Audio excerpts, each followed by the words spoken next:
Ejojina be miaga no toji le gapopo yame. Eye mi okata miaga dengle mo fe nyanyu la mti. Ela be eyaola o le vivire na nyekplu. Eye o le be wo ha na temu an ase. Eye wa temu akpere nwo. Ela be egbela emka apaola o sogbo. Apaola o sogbo alo agbatechola o sogbo. Eye wa we le church onu besan. Agbatechola o onye. Alo apado la onye. Eye ta emantimia denglele le kapopo yame. De apado la alo agbatechola de waton lebena agbat sika chomo le tututua. Elabe agba menye to ke ega nti yale womdo. Koba ke ya hola yenti le womdo. Eya tanovilo lo to me dogbelami. Eya me dibe nye ko mi antilu nu ya ma elabe nu ya ole ji yigbere hiya me. Me vieto mi ade yigba ji le togo yigba togo wetuko ame. Agbate cholo ba subo ale gbegbe. Eye yo wa va me bena wa va sila le ogbo le amega hiva la wa va sila ale ogbo eye ale la kaka eye ta enya siami achole Bible me mi acho reflesia de Bible me egbe ya sikenye Yohanes fagbale etamo okuku wefe ble witosian afime mi ahre bena ke apado wala si okobe wakpo alia ojila ne ekpo amega higbona la esina ela bena aliao menye eto o ale amega hila jia aliaoji eye okanao be Yesu Kristo le gbogbom le fi abemi anya be yenya ale polanye tola yenye ale polanye toa nyenye ale polanye la eye alekpolanye achwa efa gbedoa anyide efa alehaota eye okpogo nyere bena aliaone no didire nai gake agbatechola oyala alo apada ola wo yide aleogboko bo akpo aleogbo alo do dira le ofe gakola hota eta wo yido non vigne de ma bunti po be gane apatole yo plole yo maha apadola o ela be biba go bo fi atefe be nenye be amega higbona la apadola yo sina jona glena aleha odi ela be menye wato yo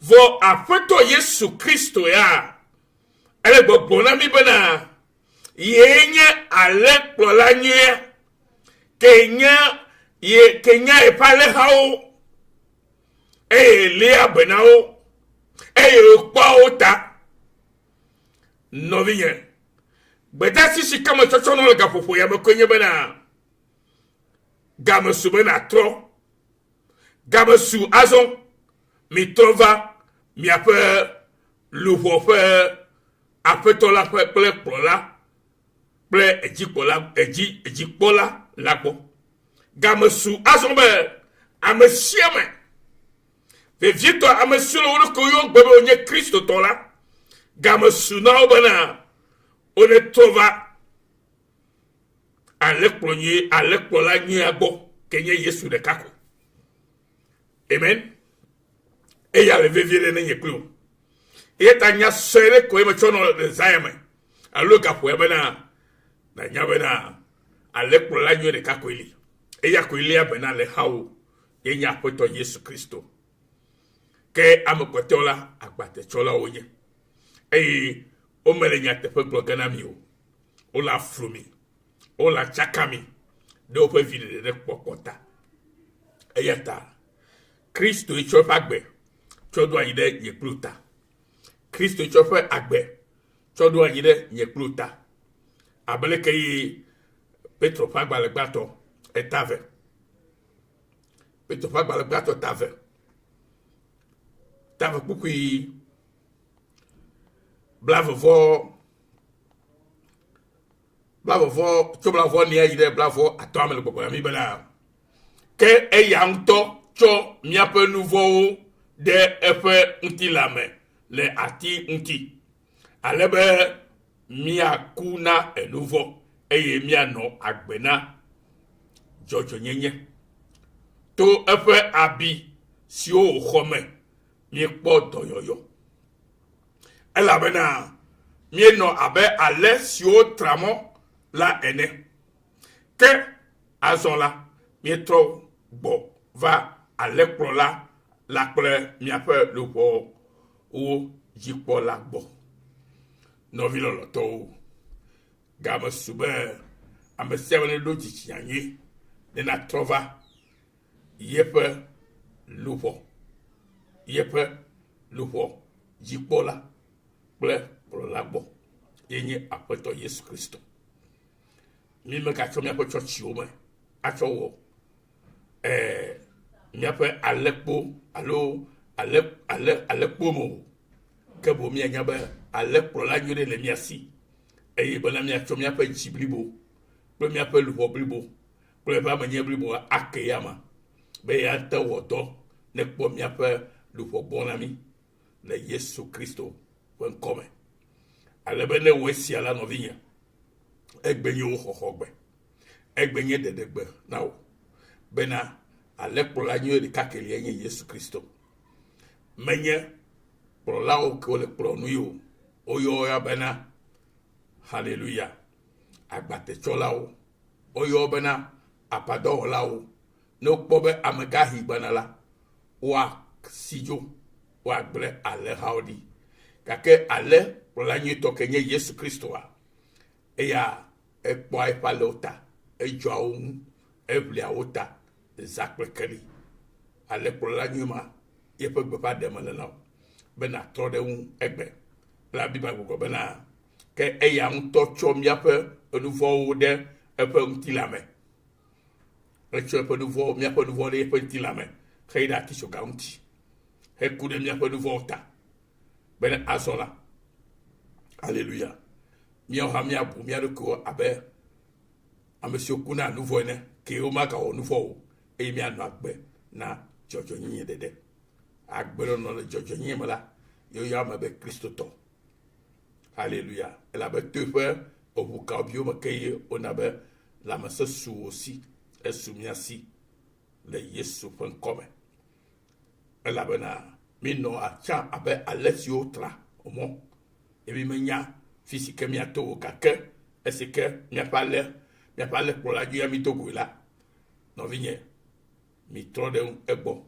be wanye mi ape le bota pour la ple mi ape pour la vanfala la be de kakula to pour mi ape le bota et la promi ha ay tro de un tibe tro de un gbe na bobe e po boje ay apato ple a monsieur nya agbate cholola omaga ano bleonu wa ho egao wa blo wa be ala yomodi wa blo be ala jivi wa blo be ala tuhogare wa blo proto mofufuji kakea oya egadimole yakele ne tole Yesu Kristo unti ke tu pas be savore tawo tu pas savore mieta na mia pe fufu kopola ala kpo agbe bre pe mavo to eya mame le Yesu Kristo kokoba oya wa mede jike segbe ya le kapopo ya ma wona yawo eso no vio Yesu yo oyiram maololo avwajirula Perpetual True Forgiveness Mission Australia. Novinha, wila kere de Yesu konkome. Amen. Ya be miaka no e kamezare alo